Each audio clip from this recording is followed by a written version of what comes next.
اعوذ باللہ من الشیطان الرجیم بسم اللہ الرحمن الرحیم وانذر به الذین یخافون ان یحشروا الی ربهم لیس لهم من دونه ولی ولا شفیع لعلهم یتقون ولا تطرد الذین يدعون ربهم بالغداوة والعشی یریدون وجهه ما علیک من حسابهم من شیء وما من حسابک علیہم من شیء فتطردهم فتکون من الظالمین۔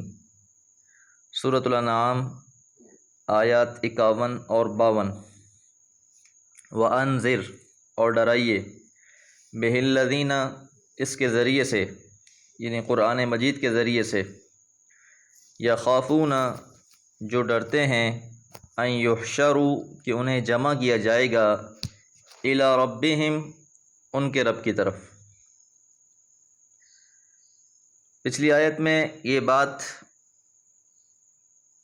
کہ رسول اللہ صلی اللہ علیہ وسلم مبشر ہیں، خوشخبری دینے والے، منذر ہیں، ڈرانے والے ہیں۔ اب اس آیت میں رسول اللہ صلی اللہ علیہ وسلم کو ڈرانے کا حکم دیا جا رہا ہے، یعنی ڈرانے کا فائدہ انہی کو ہو سکتا ہے جنہیں دوبارہ زندہ ہو کر اللہ تعالیٰ کے حضور پیش ہونے کا خوف ہے، جہاں اللہ تعالیٰ کے سوا کوئی ان کی حمایت کرنے والا اور مددگار نہیں ہوگا۔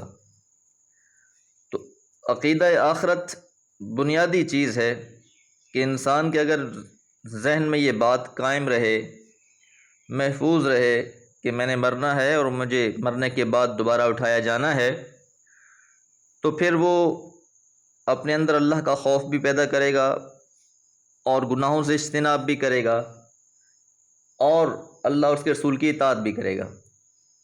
اس لیے فرمایا کہ آپ ڈرائیں ان لوگوں کو، لیس لہم نہیں ہے ان کے لیے، من دونہ اس کے علاوہ، یعنی اللہ تعالیٰ کے علاوہ، ولی کوئی حمایت کرنے والا دوست، ولا شفیع نہ ہی کوئی سفارش کرنے والا۔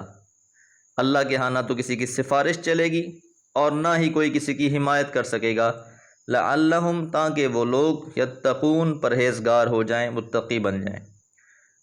تو بہرحال فائدہ انہی کو ہے جو اس کو مانتے ہیں، اور جو نہیں مانتے ان کے بارے میں اللہ نے سورہ بقرہ میں واضح طور پر ارشاد فرما دیا، سواء علیہم اانذرتہم ام لم تنذرہم لا یؤمنون، کہ آپ انہیں ڈرائیں خواہ نہ ڈرائیں لیکن یہ لوگ ایمان نہیں لائیں گے۔ ولا تطرد الذین اور آپ ان لوگوں کو دور نہ کر دیں، یدعون ربہم جو پکارتے ہیں اپنے رب کو، بالغداوتی صبح کے وقت، والعشی اور پچھلے پہر میں، یریدون وجہہ اور وہ چاہتے ہیں اللہ کی رضا۔ حضرت سعد رضی اللہ تعالیٰ عنہ بیان کرتے ہیں کہ ہم 6 آدمی رسول اللہ صلی اللہ علیہ وسلم کے پاس بیٹھے تھے۔ مشرکین نے کہا کہ ان لوگوں کو اپنی مجلس سے نکال دیں تاکہ یہ ہم پر جرأت نہ کر سکیں۔ ان لوگوں میں میں بھی تھا، ابن مسعود رضی اللہ تعالیٰ عنہ اور حذیل کا ایک آدمی اور 2 اور بھی اشخاص موجود تھے۔ اس بات کو سمجھیے کہ مشرکین مکہ، خاص طور پہ جو قریش، سرداران قریش تھے، ان کے ذہن میں ایک تکبر تھا، انا تھی کہ وہ غرباء، فقراء، مساکین، ان لوگوں کے ساتھ بیٹھنا بھی گوارا نہیں کرتے تھے، ان سے دور رہتے تھے۔ تو رسول اللہ صلی اللہ علیہ وسلم کی مجلس میں تو زیادہ تر وہی لوگ تھے جو غرباء، فقراء، لونڈیاں، غلام اس قسم کے تھے۔ تو مشرکین کو اکثر اس بات پر اعتراض ہی رہتا تھا۔ ایک اعتراض تو یہ تھا کہ کیا اللہ تعالیٰ کو یہی لوگ جو ہمارے اراذل ہیں، اراذل معنی ہمارے گھٹیاں ہیں، اللہ کو یہی لوگ ملے تھے جو ایمان لے کر آئیں؟ اور دوسری بات یہ ہے کہ کیا ہم ان کے ساتھ بیٹھ کر اپنی حیثیت کو خراب کر دیں؟ لہٰذا آپ ان کو ہمارے ساتھ جب بات کرنی ہو، ہمارے ساتھ بیٹھنا ہو تو ان کو یہاں سے نکال دیا کریں۔ یہاں پر لفظ تطرد آیا ہے، یہاں سے ان کو نکال دیا کریں۔ حضرت صلی اللہ علیہ وسلم کو یہ ہدایت اس وجہ سے نہیں ہوئی کہ آپ کو اپنے ساتھیوں کو نظر انداز کرنے والے تھے، بلکہ حقیقت یہ ہے کہ سرداران قریش کا جو غرور اور تکبر تھا اس پہ ضرب لگائی گئی ہے، اس کا جواب دیا گیا ہے بغیر انہیں مخاطب کیے۔ خطاب تو رسول اللہ صلی اللہ علیہ وسلم سے ہے لیکن جواب انہیں دیا جا رہا ہے کیونکہ وہ براہ راست جواب کے لائق ہی نہیں ہیں۔ تو مطلب یہ جو یہ کہہ رہے ہیں، یہ کہتے رہیں، یہ چیز ان کے لیے اسلام کی طرف بڑھنے میں رکاوٹ ہے تو وہ جہنم میں جائیں۔ اگر آپ اپنی ذمہ داری جو ہے ڈرانے والی وہ پوری کرتے رہیں، اور ایسے لوگوں کو جو ایمان لانے والے ہیں وہ اللہ کے ہاں زیادہ اہمیت والے ہیں۔ تو یہاں پر ایک انبیاء کا کردار بھی ہے، خاص طور پر جس طرح سیدنا حضرت عیسیٰ علیہ السلام نے اس باب میں ایک تمثیل بھی بیان فرمائی ہے۔ انہوں نے فرمایا کہ جب تم میں سے کسی کی کوئی بھیڑ کھو جاتی ہے تو اس کی تلاش میں ندیوں، نالوں اور جنگلوں میں پریشان پھرتا ہے اور اپنے اصلی گلہ کو بھول جاتا ہے۔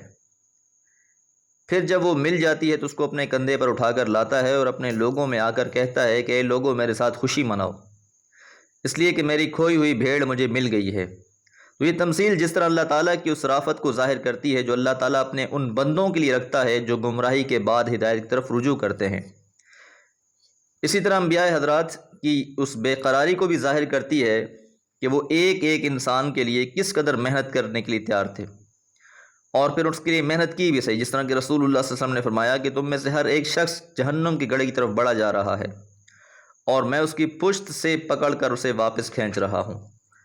تو یہ چاہت ہے انبیاء کی کہ لوگوں کو گمراہی سے نکالا جائے، اس لیے فرمایا ما علیکا، نہیں ہے آپ کے ذمے، من حسابہم، ان کے حساب میں سے، من شیئن، کچھ بھی، کہ ان کا جو معاملہ ہے اس کا حساب آپ سے نہیں لیا جائے گا۔ وما من حسابکا، اور نہ آپ کے حساب میں سے، علیہم، ان پر، من شیئن، کوئی چیز ہے، نہ آپ کے بارے میں ان سے پوچھا جائے گا، نہ ان کے بارے میں آپ سے پوچھا جائے گا۔ آپ کی ذمہ داری صرف پہنچا دینا ہے، آپ نے پہنچا دیا، آپ بری ذمہ ہو گئے۔ اب یہ صاحب ہدایت ہوتے ہیں یا نہیں، ہدایت کو قبول کرتے ہیں یا نہیں، یہ اب ان کا اپنا معاملہ ہے، اللہ ان سے اس بارے میں پوچھے گا۔ فتطردہم، پس اگر آپ نے ان کو نکال دیا، فتکونا، تو پس ہو جائیں گے، من الظالمین، ظالموں میں سے۔ یقینی بات ہے کہ رسول یہ کام کرنے والے نہیں تھے، لیکن ساتھ ایک تنبیہ بھی موجود ہے کہ ایسا کام نہ کیجیے گا۔ اللہ تعالیٰ سے دعا ہے اللہ تعالیٰ قرآن مجید کو سمجھ کر پڑھنے کی اور اس پر عمل کرنے کی توفیق عطا فرمائے۔ وما علیہ الا البلاغ۔